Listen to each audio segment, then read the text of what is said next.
You're listening to the Nichole Banks Podcast, episode 96, Ditching the Guilt, How to Embrace Your Post-Divorce Self.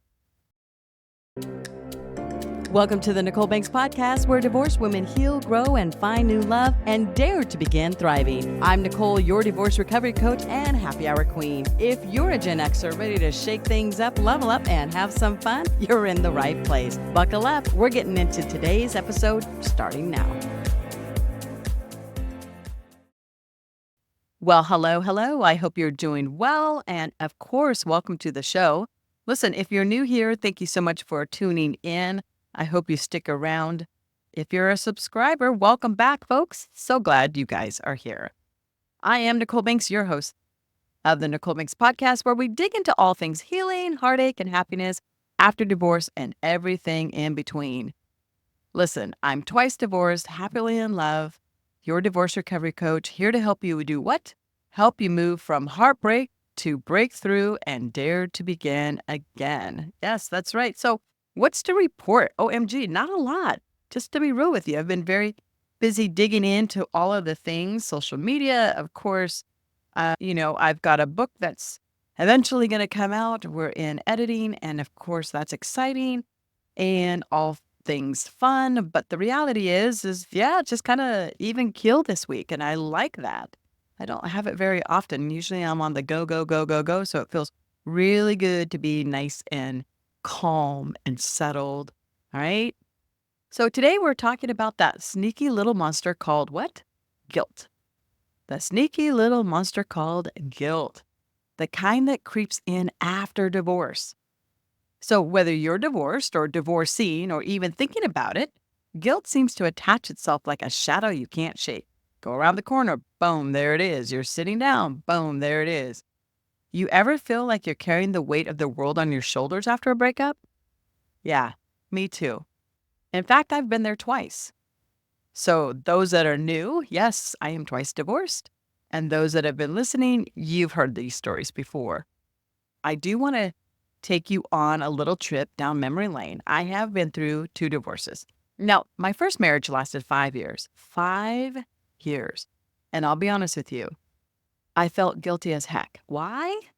Because I was raised in a religious household where marriage is this sacred, forever and always thing, and divorce, that's like saying a bad word at the dinner table. So when that first marriage crumbled, I had this overwhelming sense of guilt. I feel like I let down my parents, especially my dad, his family, my church, and even my own little girl. Now, that guilt, in my opinion, was extremely deep. And it wasn't just about the marriage ending. It was like I had failed at life.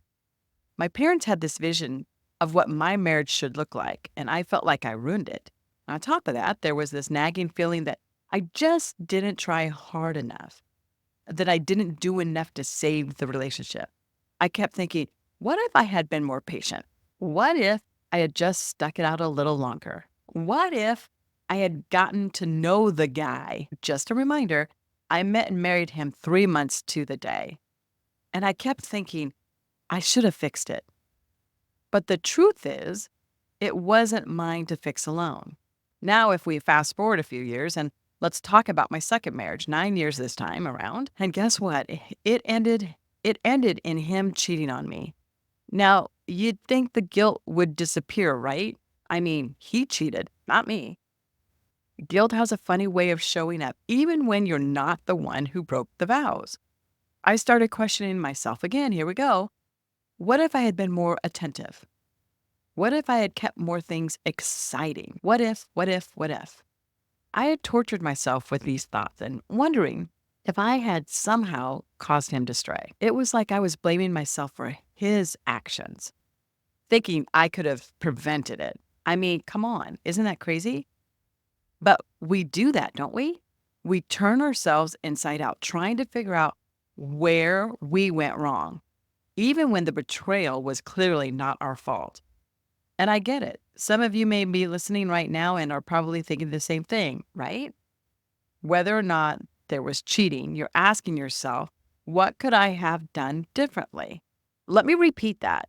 For those that are listening going, there is no infidelity, we just broke up, we just ended it, we are divorced.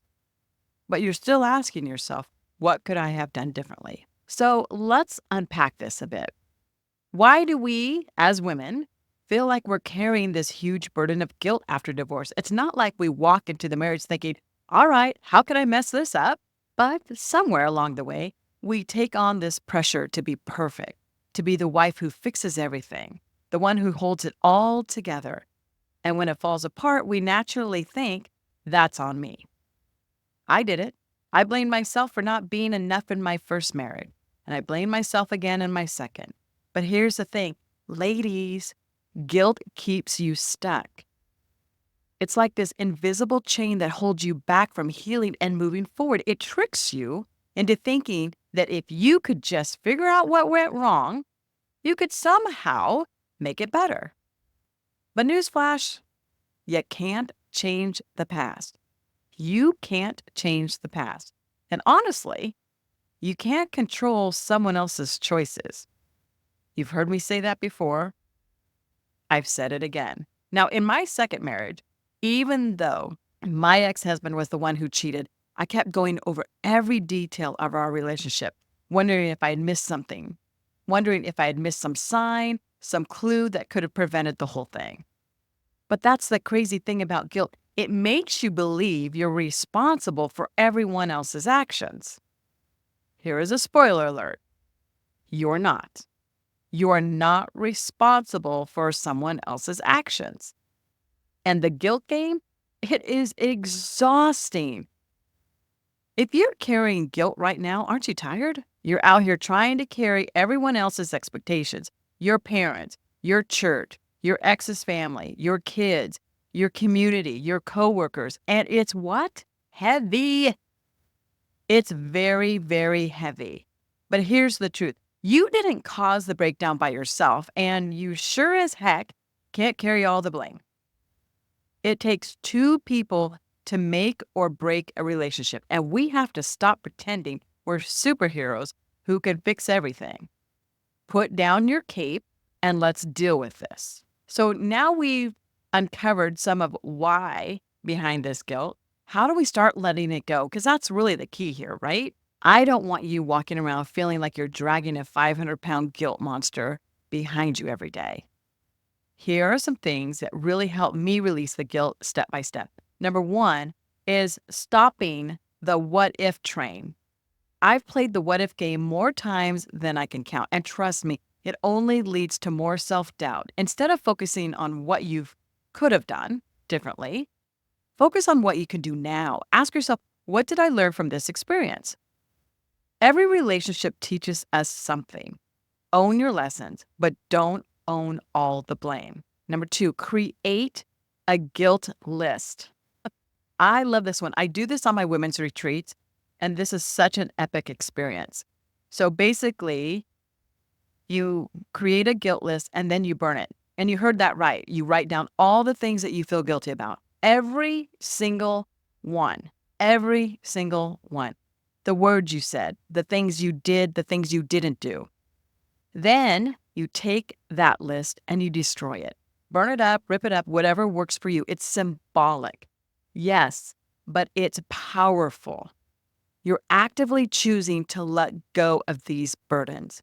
It works beautifully and amazingly. It almost is just like weight has been lifted. It just is so refreshing. Number three is recognize what wasn't yours to carry.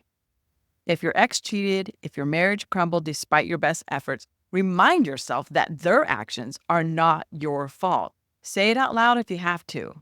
Ready? Here we go. Their choices are not a reflection of my worth. Let's repeat that because that one's a good one. So if you're multitasking, come back to me. We're going to say this out loud together.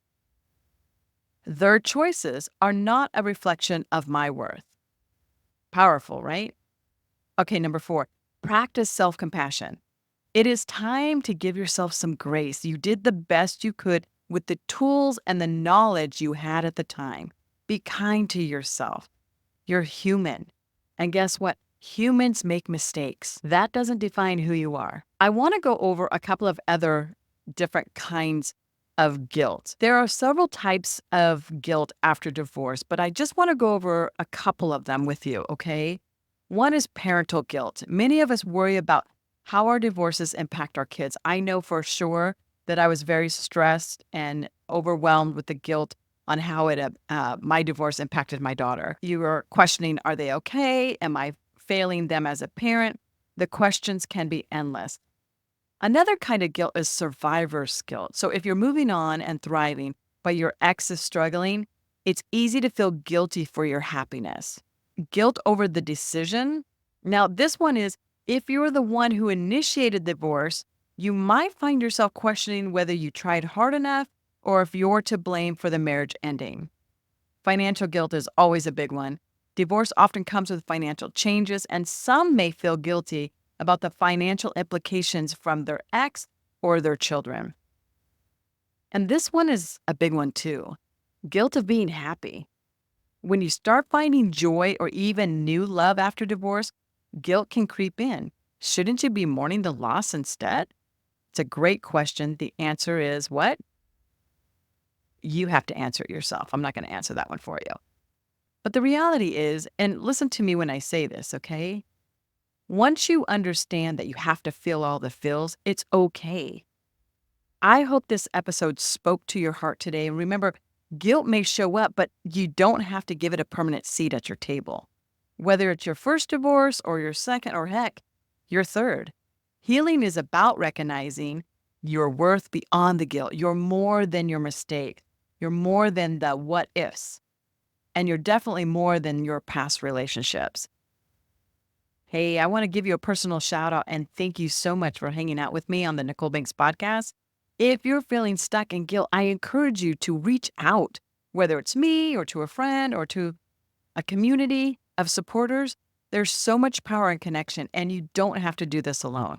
Before I go, don't forget to hit that subscribe button so you never miss an episode. And if this resonated with you, share it with a friend who might need a little reminder that they're worthy, loved, and so much more than their divorce. Until next time, remember, you are enough. You are loved. And it's time to dare to begin your new chapter. That's a wrap for today's episode. I hope you're feeling as refreshed as a spiked lemonade on a hot day. If you love what you heard, don't forget to subscribe, leave a review, and spread the love. Want to go deeper? Check out my courses, women's retreats, and the Dare to Begin membership, where we put everything we've learned into action. NicholeBanks.com. Don't forget, I spell my name with an H. NicholeBanks.com. Until next time, keep leveling up and dare to begin.